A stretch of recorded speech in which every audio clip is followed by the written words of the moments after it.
All right, so this is going to be the last recording for Module 1, and this is actually Chapter 1.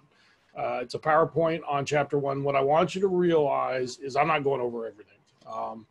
There's going to be a study guide online, and some of the stuff in Chapter 1 is on the study guide. You are responsible for it. I'm not covering it. I'm just going to go over some of the highlights, things I really want you to understand.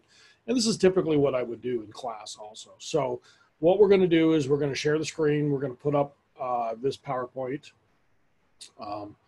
And so the idea is, again, this is not everything. This is just going to be some of the important concepts that you need.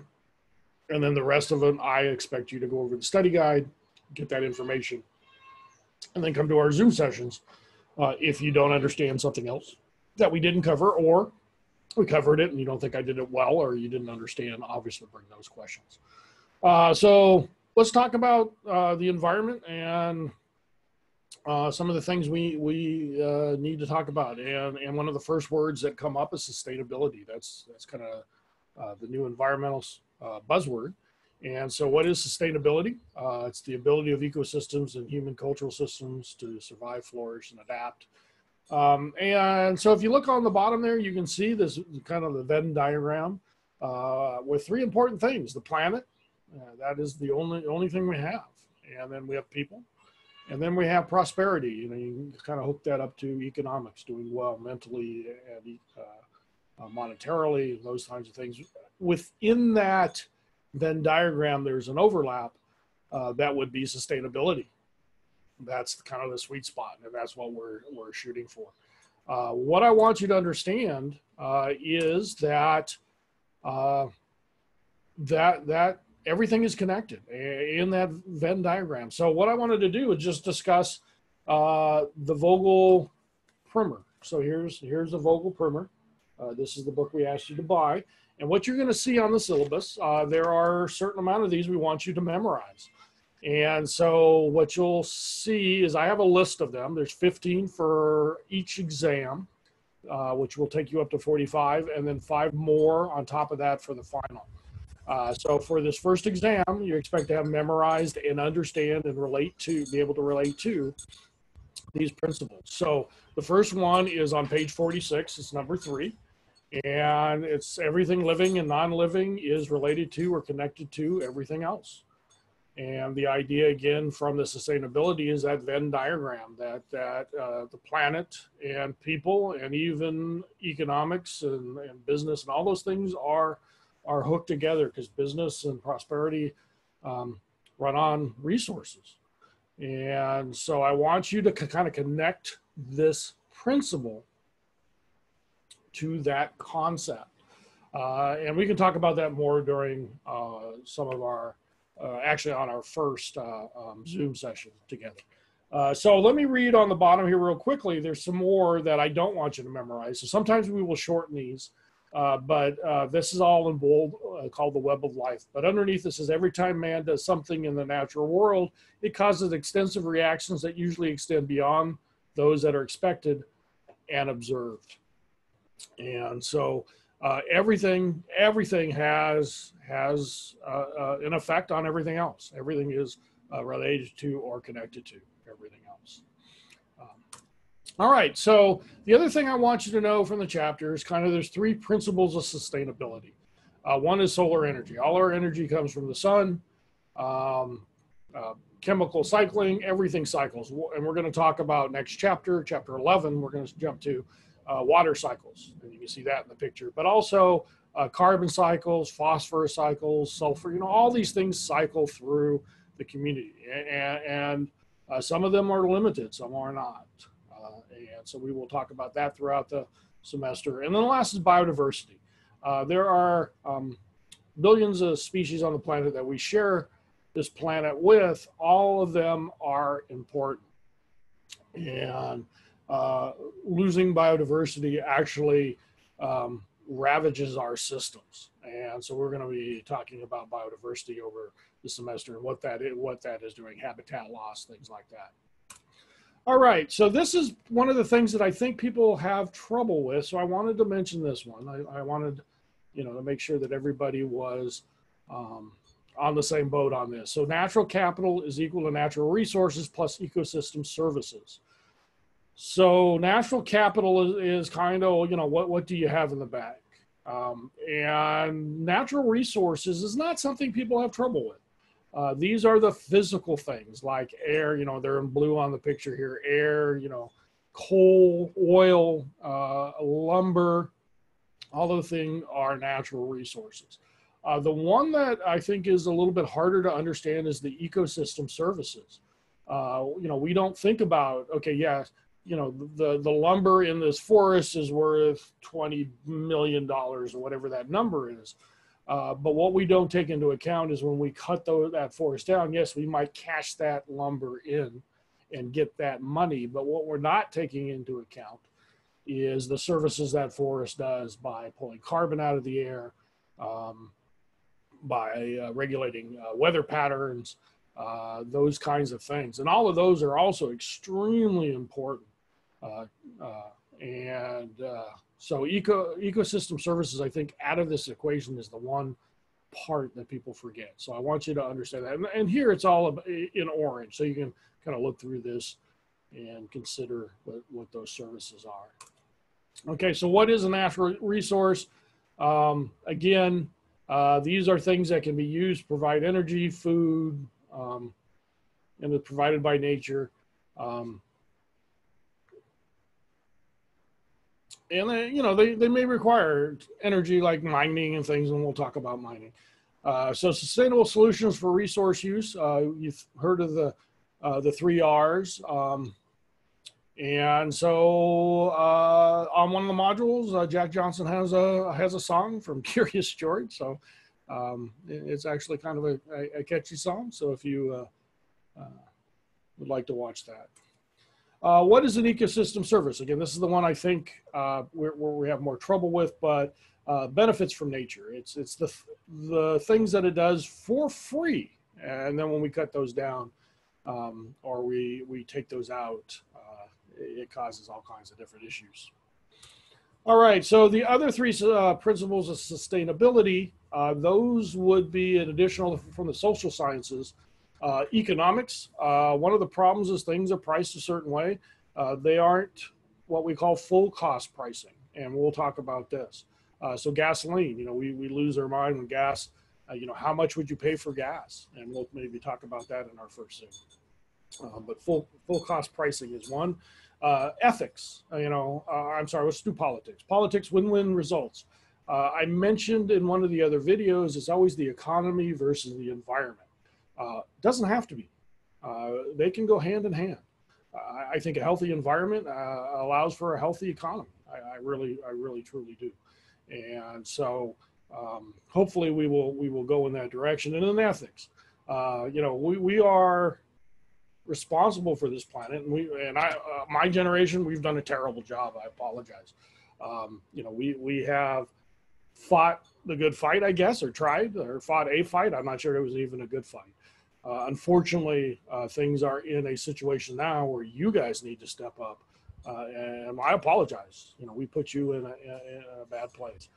But there's an old saying that I would like to share with you, and that is that we have not inherited the earth from our parents. We have just borrowed it from our children. And so our children and our children's children, how are we going to leave this planet for future generations? Okay, so in countries, different countries impact different areas. So we have industrialized countries, 17%, and then we have developing countries at different levels of development, middle and low income. And so you can see the map, and you are lucky, I guess. I don't know you well or your situation, but you are in an industrialized country. And so we are the haves versus the have-nots. And we are living unsustainably. The way there's natural capital degradation. We are not living sustainably. we need to be, but we are not. And that is becoming a problem. So that leads us to Vogel Principle, page 94, number 2. And again, this book, so you would go to that, and it's usually the bolded material. So if you want to kind of go ahead and start working on it.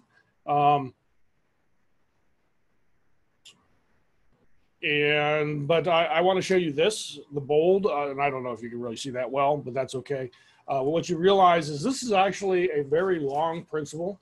And so it says, despite intellectual, philosophical, and spiritual attributes and technological achievements and potentialities, man is an animal and is completely dependent on the natural environment. Nothing man has done to alter his environment has reduced his dependence on the earth and its products. Okay, so what I want you to do is, we've just done it after the last comma. Man is an animal and is completely dependent upon the natural environment. Man, obviously, we mean humans. And you are an animal. I'm a zoo major, and we are animals. And we are dependent on the planet. And if we do not take care of it, that means our future generations will not make it. So unless we live sustainably, we will suffer. I'm not saying, I always joke with my students, you're all going to die. And hopefully that's not a revelation. Everybody's going to die. I think what's more important, I don't want to be doom and gloom. I think we have a chance. I think we could do the right thing. I think we can do better. The problem is, what kind of life do you want to live? And if we continue to destroy the environment, you are not going to have a choice. The quality of life for people are going to go down. Matter of fact, they said your generation is probably going to be the first generation that will live worse than your parents, just because of the economy and the environment and things like that. So we are on the downside. So we need to get to sustainability. All right. The other idea that is a little hard is what's called the tragedy of the commons. And Science Magazine came out with an article on it. There's a cartoon you can see about it. And what I want you to kind of get is that, trying to get this out of the way for you. There you go. Is that there are parts of the planet that nobody's owns, like the ocean. Countries have maritime law where 7 miles off, that's yours. And then everybody kind of shares the ocean. That's why we have such an overfishing and whaling issue, is because the tragedy of the commons, the idea behind that is, if it's a common area, nobody takes responsibility.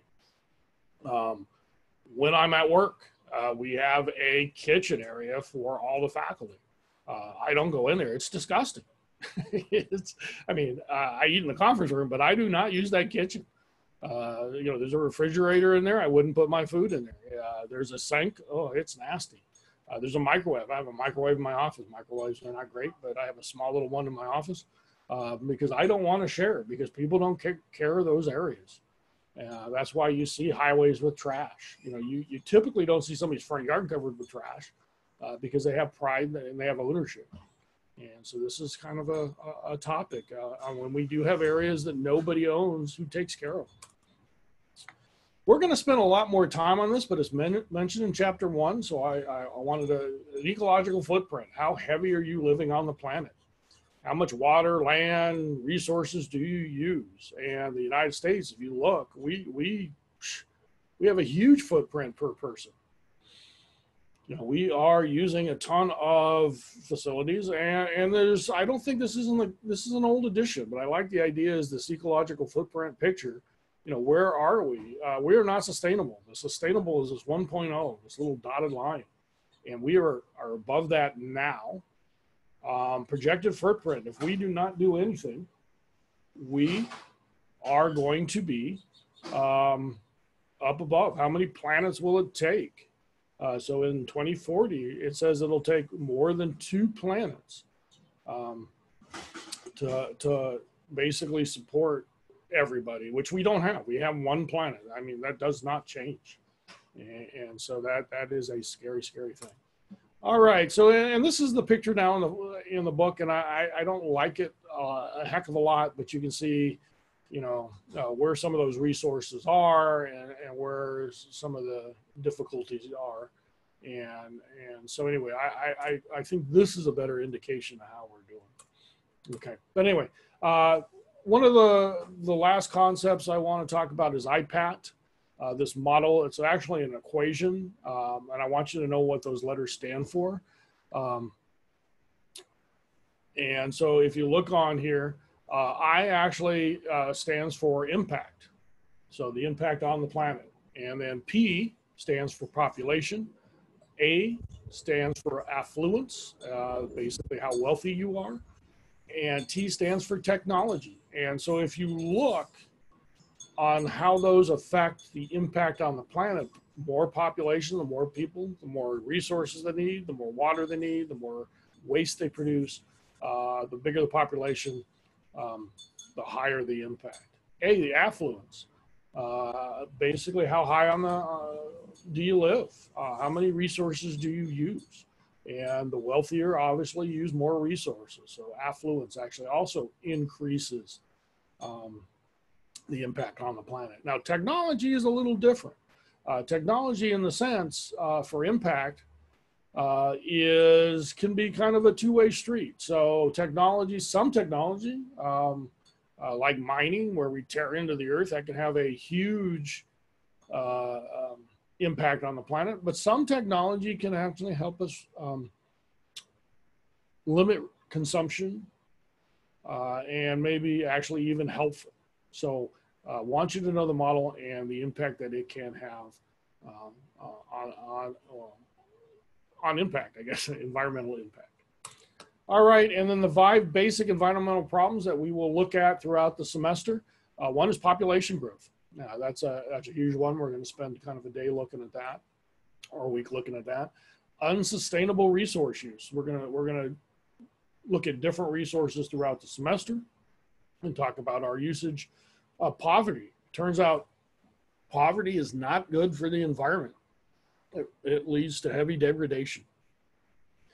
Something that we could probably help fix and make more sustainable by helping people. We choose not to. Excluding environmental costs from market prices. Again, this is full price marketing, gasoline. We got to take into account the environmental effects. How much does it really cost? And we'll talk about some of those things. And then increasing isolation. You guys don't go outside. We'll talk about this. And that's the comments on the right. It's amazing. You know, the little kid outside with the phone. We are, you have NDD, and I'll explain that later. But some of you have NDD. And we need to get you outside more. Now, right now in the pandemic, it's hard to get outside. We have people walking the neighborhood, you know, some people are hiking, but we need to get you more connected to the environment. And then our last principle for today will be, and hopefully you recognize her from an earlier picture, that is Rachel Carson, and she wrote the book.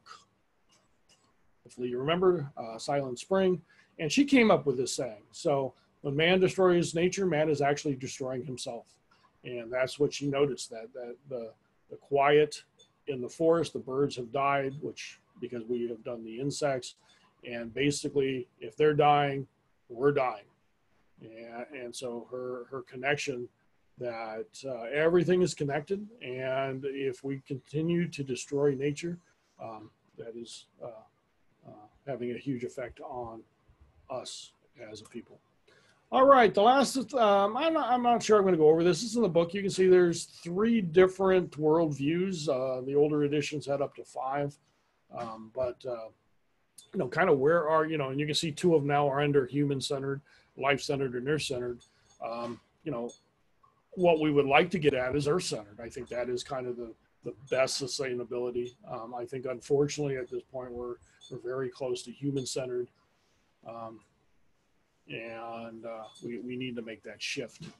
All right, and then these are things I want you to kind of focus on. Definitely going to be on the test. Who are the authors? In the prefix of the book, on some of the pages, they explain their background. So, who is G. Tyler Miller and Scott E. Spoolman?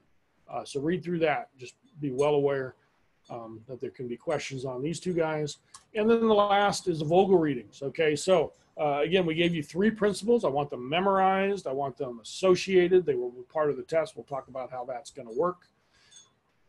And what I would like you to do is reach page 181, people of principle, and then page 156, the first step. I would like you to read those, and then we will, again, have a discussion before exam how those, they're not really principles. Those are kind of little statements that he makes, Richard Vogel makes. And that is a picture of Richard Vogel right there in his house. Unfortunately, he has passed away. And again, I don't know how much you know about Richard Vogel, but Richard Vogel was a professor at Cal State LA.